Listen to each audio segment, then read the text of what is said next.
Hi guys, my name is Nonema Tigela. Welcome to my YouTube channel. So today I want us to talk about Ramsipile's final closing remarks on Thursday after everything was said and done.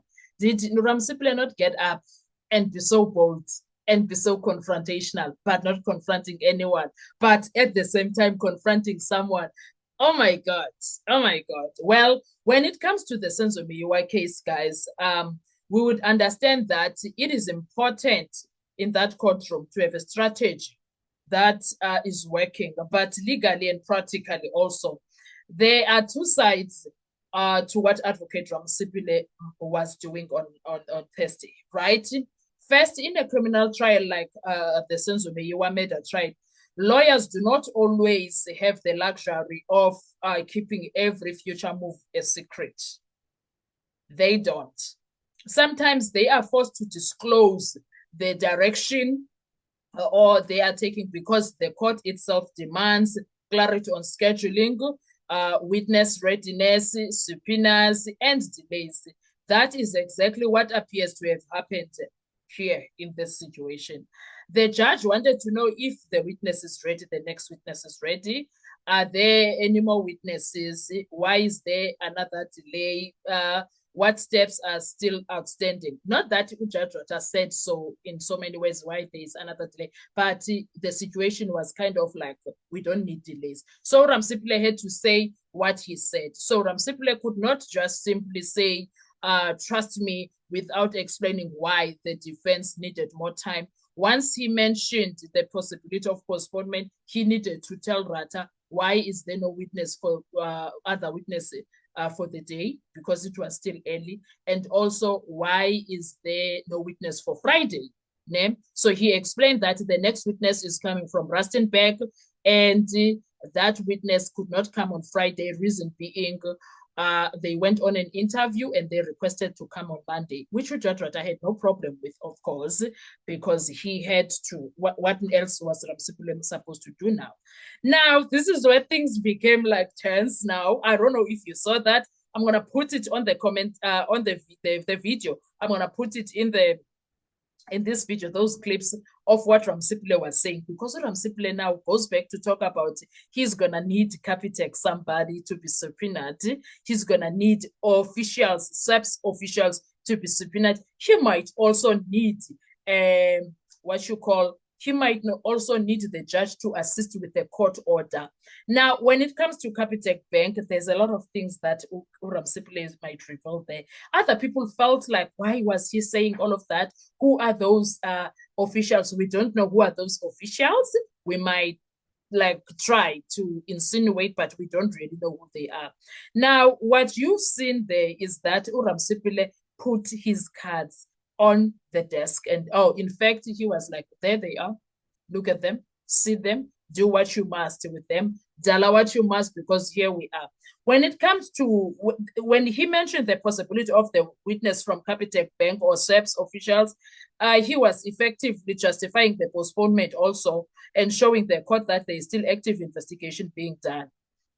But strategically, people's concern were still very valid. They, because this is a high profile litigation, especially where bank records, alleged transactions, cell phone linked accounts, KYC documentation, account ownership, account activity, and alleged manipulation may become relevant. Legal teams usually prefer to move quietly first. Why?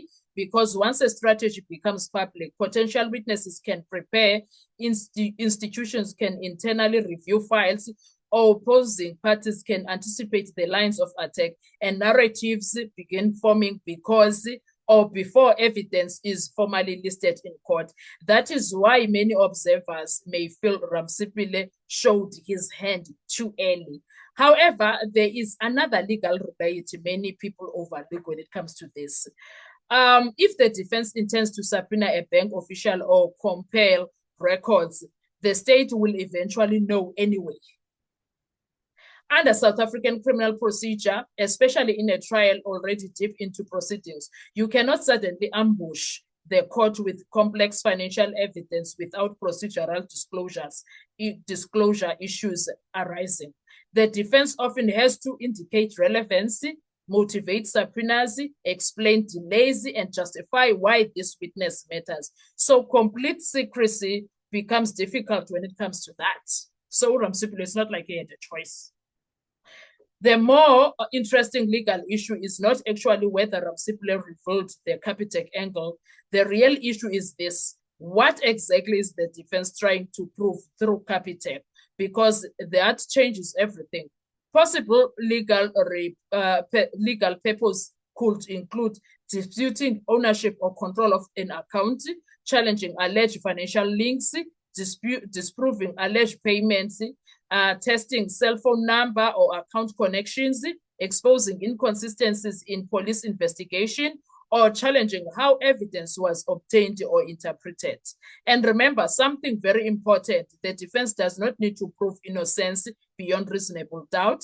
The defense only needs to create reasonable doubt against the state's version. So even if the Capitec evidence does not completely destroy the state's case, it could still become dangerous if it exposes investigative shortcuts, profiling assumptions, incorrect linkage analysis, or condemnation in how police connected accused person to the evidence. That is why the mention of Capitec Bank immediately caught people's attention, especially because this trial already has ongoing dispute involving confession reliability, statements authenticity, cell phone evidence, profiling methods, AVL movements, witness contamination allegations, and chain of evidence problems. Financial records and entering the picture could potentially widen those disputed even further. Now, did Ramsipilo make a technical mistake? Not necessarily, in my view. No. Because the subpoenas and court orders were going to force him to tell us what's going on. Doesn't there, Kodol? Do you understand that, guys? Now, a technical legal mistake would be something procedural improper, violating disclosure rules, contaminating evidence, breaching privilege, or unlawfully influencing witnesses. So nothing described above what Ramsipilo did there does not necessarily describe clearly something that reaches that level. Do you understand? But from a tactical perspective, some courtroom watchers may absolutely argue that he exposed future defense direction too early, created an unnecessary public speculation, and increased the pressure on himself to now deliver meaningful Capitec evidence. Because if Monday comes and no Capitec witness appears, or no records materialize, or the evidence turns out weaker than expected, then the public narrative may shift badly in against the defense. But again, the perception matters enormously in a trial as publicly scrutinized as the Senzo case. What makes this moment exclusive is that it hints the defense the defense may be moving beyond simple denial and toward attacking the investigation foundation itself through financial evidence. If that happens, the next phase of the trial could become much bigger than people currently expect. Also, the other issue that may be problematic for the state when it comes to Capitec is that statement showing Ntanzi, let's say Ntanzi went to shops in Rustenburg, moved from Rustenburg to Johannesburg and also went to shops. And while the traveling was happening, Ntanzi kept swiping his card. And it's showing at this place during this time, this transaction happened. And until somewhere in KZN, and the date is Saturday, the 25th of October 2014. Do you see what that would say?